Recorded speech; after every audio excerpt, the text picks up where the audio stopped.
com a leitura você consegue viajar, você consegue conversar com os outros, você consegue ter emoção, passar por experiências, adrenalina, ler pra mim é meio que viver. Ana, você aprendeu a ler como? Na escola ou em casa? Então, na escola, eles sempre tinham aquele projeto de uma vez por semana, você podia pegar algum dos livrinhos lá selecionados, levava para casa, fazia um resumo lá, umas atividades e depois devolvia. Só que geralmente eu não gostava muito daqueles livros, porque eles eram muito finos, a história ela era muito superficial, eu não me identificava de jeito nenhum com os personagens. Então eu tinha uma preguicinha de ler. Só que aí teve um livro que ele era o maior, era desse tamanho aqui, 90 páginas. Aí o povo, ninguém pegava aquele livro, eu, meu Deus, agora é minha vez de pegar esse livro. Eu consegui mergulhar, assim, contava de uma menina que ela sofria bullying, que teve que mudar de cidade. Enfim, eu gostei demais. Aí foi aí que eu comecei a ler. Depois, teve um dia que eu tava vendo televisão, aí começou a passar uma propaganda assim, eu pensei, nossa, é um trailer de um filme muito legal. Não era um trailer, era um livro. Eu, meu Deus, eu preciso desse livro. Tá até aqui, ó. Uau. Lendo os Guardiões, o primeiro livro assim que eu quis ler foi esse. Aí depois que eu comecei a ler, é uma série assim, ó, tem um monte de livro, não parei nunca mais. Era aniversário, eu pedia livro, Natal eu pedia livro, chegava na biblioteca, nem dava assunto pros outros, era o livro. Aí sempre foi assim. Como é que você encara as pessoas que não têm esse prazer que você tem? Dá um pouquinho de dó, entendeu? Porque saber que elas não conseguem mergulhar assim no livro, se identificar com uma história, é meio triste. Você tenta chamar a atenção deles? Eu tento chamar a atenção, eu fico tentando contar as histórias assim pra ver se atiça elas, tipo, nossa, eu li um livro que fala sobre o Egito antigo, ou nossa, eu li um livro que tem ação. Já li um livro que tem terror, esse livro de terror é muito bacana, dá mais medo que filme.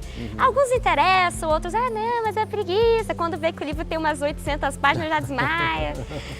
Mas eu faço o possível. Você percebe que o fato de você ler mais, ou de você ter mais acesso a esse tipo de prazer, te facilita a vida na escola? Ah, facilita bastante.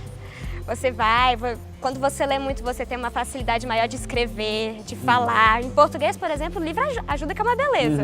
Se o livro for estrangeiro, já ajuda em inglês. Se o livro for de história, é história. Enfim, quando você lê muito, você vai assimilando também com as atualidades. Você consegue até enfiar geografia no livro, ciências, enfim.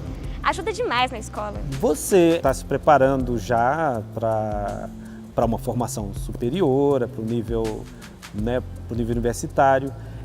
Você se sente preparada e qual a profissão que você almeja? Olha, eu sinto com aquele nervosismo assim, tal. Preparada acho que a gente nunca tá, mas a gente pode ir tentando e se preparar no meio do caminho. Aí eu almejo ver uma faculdade, almejo fazer direito. Por que o direito? Porque acho que é umas coisas de família mesmo. Meu pai, ele fez a faculdade de Direito e quando ele estava na faculdade, ele me mostrava os processos. Eu gostava demais dos processos. Tinha umas histórias muito boas. Legal. Você conseguia ler nos processos? Eu conseguia. Eu ficava, nossa, esse cara é culpado. Não, meu Deus, é o outro cara. Meu Deus, o que aconteceu? Era muito bom.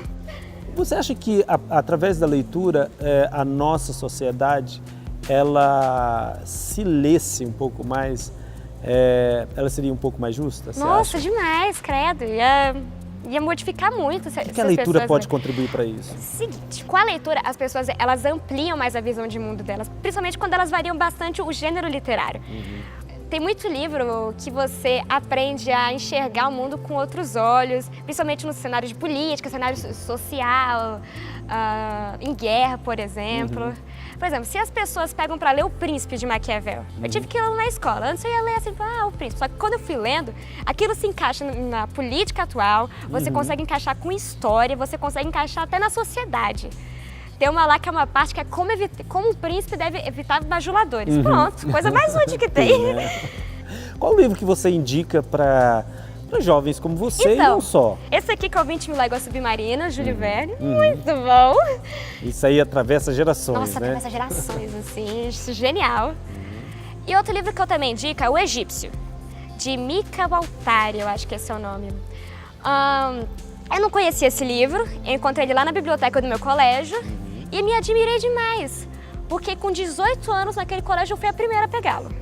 Uau. Eu fiquei muito chateada e não conhecia até hoje ninguém que leu esse livro. E é um livro tão bom, é uma história tão rica, que é de um médico na época dos faraós, assim, na época que o Egito ainda era um grande império. E ele conta a história dele, como ele via a política, como ele ficava indignado com a situação do povo naquela época. É um livro bem genial aquele. Perfeito. Ana, eu quero agradecer muito a sua presença aqui no Sofá Amarelo. Foi um prazer ter você aqui conosco. Agradecida. Obrigado.